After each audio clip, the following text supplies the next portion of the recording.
Christians predominantly who are interested in this subject, not necessarily being allowed to go and freely look up and try to find Noah's Ark. Islam has dominated that region of the world.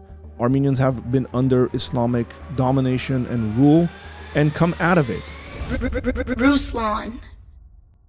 So Arthur, you were actually close to this mountain, and there's a lot of significance to this mountain. This isn't just like a YouTube video or a historical location that's interesting to talk about. So share a little bit about your experience in growing up and seeing this mountain. Well, first and foremost, you probably haven't seen a more beautiful mountain.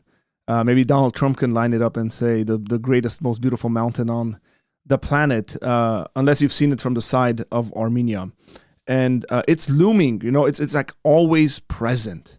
You cannot escape it. I have a friend that we went to Armenia with in 2018, and he's not Armenian. And he stopped at one moment. We were kind of on the outskirts of the mountain in the Armenia side, called the Ararat Plains. And he said, "Arthur, this is where God restarted the world." And I was like, man, I haven't even thought about that. But yeah, it's always present. Every time you look out your window, the mountain is essentially there. Maybe some winter days, you know, like it gets covered up. And I think it's kind of seared into the psyche of every Armenian individual, like looking outside of window or looking outside and seeing the mountain. I call it the Great Mountain, right? Or it's regularly called the Mountain of Noah. And then so when you walk into every Armenian person's home, you're probably going to see some kind of a painting of Mount Ararat just there. And I feel like Armenians do this subconsciously, as though the painting is a window in Armenia looking towards the mountain. I mean, there's such a special feeling when you are in Armenia and you look towards the mountain and realizing that civilization restarted in that part of the world. Now, is there any tie to Armenia being the oldest Christian nation and this idea that we see in the story of Noah of God restarting the world in Armenia, basically? Yeah, man, I think that's a very, very good tie-in. We can speculate. I mean, I can't like quote Bible passages. I'd like to think there's something there. Look, I was talking to someone the other day. If you look at all human kind of probabilistic numbers, wars, the population, Armenia technically shouldn't exist. What we've gone through as a people, we technically shouldn't exist, or at the very least, you could say, we probably shouldn't have our own country. Like the Assyrians are a people that still exist, but they don't have their own country. The fact that I think Armenians have a country and exist are on the face of the planet as the oldest Christian nation and as people that can essentially trace our roots in that land back to Noah and his descendants, I think is a miracle. That's my personal opinion on it, but I definitely think it's definitely the work of God, God's hand on the Armenian people, because I think God has a special purpose for Armenians. Yeah, so it seems like Scripture mentions Mount Ararat, and then we see this aerial scan on Mount Ararat. So it sounds like biblical history is being validated with some modern technology, though perhaps not all the way in terms of them maybe finding or not finding wood on the site. Yeah, I mean, that's difficult because typically, like nowadays, they think there's two different sites to that. And archaeologists, biblical archaeologists, have been arguing essentially which one would be a more proper sort of thing, location for it. I think if the Turkish government gave archaeologists the freedom to go and study and dig up and look for these things, we would find things. Now, that's a speculation I have, but I think they will definitely find things. Some of the problems are political in nature of Christians predominantly who are interested in this subject, not necessarily being allowed to go and freely look up and try to find Noah's Ark. Throughout history, various people have claimed that they've come across it, or they've walked into rooms on Mount Ararat and they're petrified wood, and they've thought it to be some of the rooms of the Ark. But I don't think any of these have been like solidified and verified in the proper sense that we would like them to be. You know, it's interesting that when Noah gets off the Ark, it says that he planted a vineyard and then made wine, and then he gets drunk from this wine.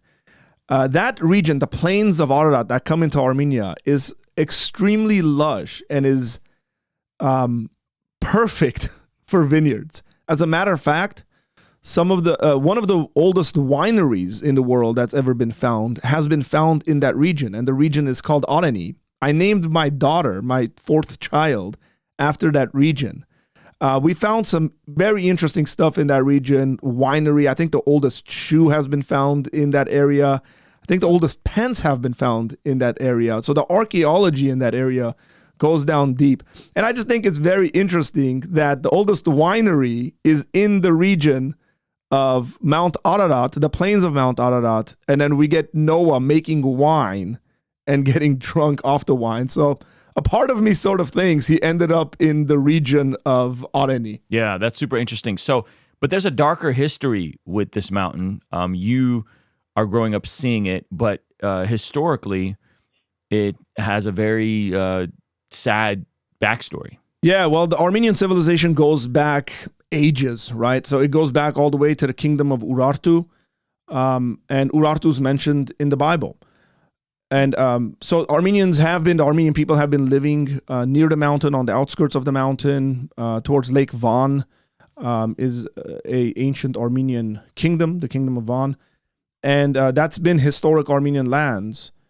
And throughout the ages, empires come and go, but Armenians have been present and were present, even though they were living under, say, different empires. So the Babylonians, the Syrians, the Persians, and ultimately the Ottoman Turks. But what ended up happening, starting in the late 1800s, but predominantly in 1915, when World War I was happening, is that the Ottoman government was essentially going through a civil unrest, civil war, and was taken over by the Young Turks. And the Young Turks essentially aimed at wiping away the Armenian population. And I would just say the Christian population as well, because it wasn't just Armenians. In that region, it was predominantly Armenians, but throughout the Ottoman Empire, Assyrians and Greeks were targeted as well. And so about 80% of the Armenian population from that region, because they were near the mountain, were essentially wiped away. And, they were either killed or taken on death marches. There have been mass graves that have been found, and those mass graves are very far away, as a matter of fact, in modern-day Syria. But they would put people on these marches. They separated the men and the women. Children were taken and converted into Islam. There's a good population in Turkey currently that can trace their ancestry back to Armenians. They're what's referred to as Islamicized Armenians because they were given a brand new Turkish identity. And quite a bit of them essentially ended up in the diaspora. This is partly why you have so many Armenians in Middle Eastern countries.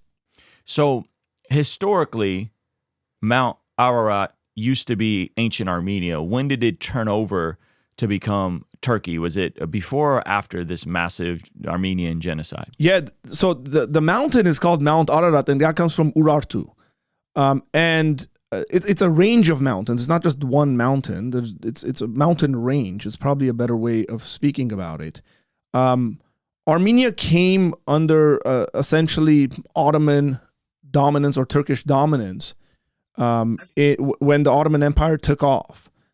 So in its expansions, as the Ottoman Empire expanded, those were regions that they took over. Okay, so we're talking, what, 19th century? No, before that. So you get it switching hands throughout history between like Persians and the Ottomans. Modern Armenia went under the control of Russians, obviously with the communist takeover and all that stuff. So there's this beautiful mountain that you grew up seeing, but yet the history of it is pretty dark because you have the oldest Christian nation in the world, Armenia, that used to possess Mount Ararat, and now you have it in Turkish territory. Correct, yeah. And from what I hear, even currently, most of the population of that region is not really ethnically Turkish. It's actually Kurdish, which is a very interesting dynamic there because you have a large Kurdish population. And again, the mountain, I feel like the mountain is like for the world, right? It's not like an Armenian thing. I know Armenians have lived there forever. Until we were wiped out, and kind of pushed away to the other side of the mountain, which is kind of traumatic. You're always looking at the mountain, but you can't go there really. But again, it's a part of God's promise. It's a part of what God has done for humanity, in that he saved humanity. And the symbol of that is the rainbow. We speak about quite a bit because it's in the Bible. But for us, Armenians, the symbol of that is the mountain. As a matter of fact, on many different Armenian kind of emblems and logos, you will see the mountain, and on top of the mountain, there's a tiny little ark. If we look at archaeology, there's some people that claim that this map with Mount Ararat and Noah's Ark site being in Armenia, modern-day Turkey, wasn't discovered or found in the historical record until the 1800s. Yeah, that seems to be a little bit incorrect. So I'll read a Bible passage, Genesis 8:4.